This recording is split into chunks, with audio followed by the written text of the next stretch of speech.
Kisah Turhan Hatice Sultan, wanita paling kuat di Kekaisaran Ottoman.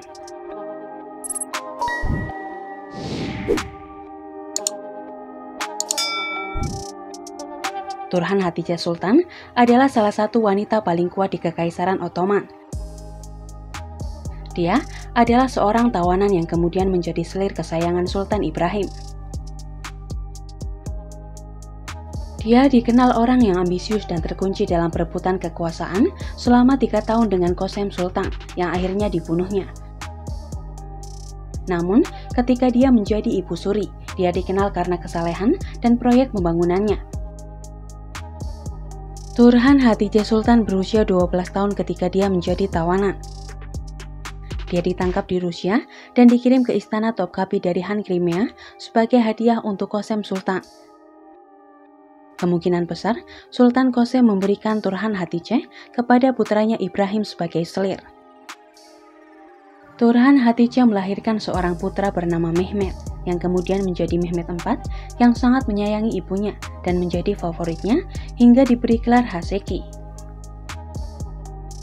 Ketika Ibrahim digulingkan pada tahun 1648, putra Turhan Hatice yaitu Mehmet IV menjadi sultan. Karena Mehmet masih berusia 7 tahun, maka harus ada yang mewakilinya menjadi bupati, dan Qasemlah yang menjadi bupati. Alasan mengapa Turhan Hatice tidak menjadi wakil anaknya adalah karena dia tidak memiliki dukungan politik di istana. Jadilah Turhan Hatice terkunci dalam perebutan kekuasaan dengan Qasem yang berlangsung hingga 3 tahun. Untuk mengakhiri perebutan kekuasaan dengan Turhan Hatice, Qasem berencana untuk menggulingkan Mehmet IV demi Sulaiman adik tirinya. Sayangnya, rencana Qasem tidak pernah membuahkan hasil karena Turhan Hatice mengetahui rencana Qasem melalui Melek Hatun, salah satu budak Qasem. Pada 2 September 1651, Turhan Hatice menggunakan Sulaiman Aga dan para pengikutnya untuk membunuh Qasem, yaitu dengan dicekik dengan menggunakan tali tirai. Untuk menghilangkan pengaruh Qasem di istana, Turhan Hatice dan Wasir Agungnya harus mengeksekusi para pendukungnya. Ketika Mehmet IV menghadiri pertemuan-pertemuan penting negara, Turhan Hatice berada di sisinya. Turhan Hatice juga terlibat dalam proyek budaya dan politik. Dia membangun atau memperbaiki benteng di sepanjang Bosporus, Laut Hitam, dan Dardanella. Turhan Hatice juga membangun sebuah masjid di Istanbul dan 2 masjid yang lebih kecil di Selat Genekel. Turhan Hatice juga memiliki perpustakaan di dalam masjid-masjidnya.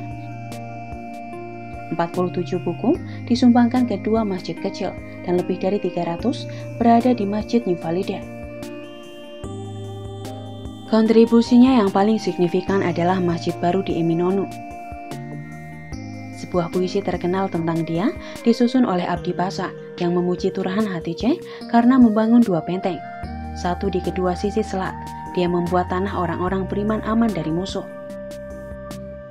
Turhan Hatice meninggal pada 1683 dan dimakamkan di Masjid Baru Valide yang sekarang dikenal sebagai Masjid Yeni.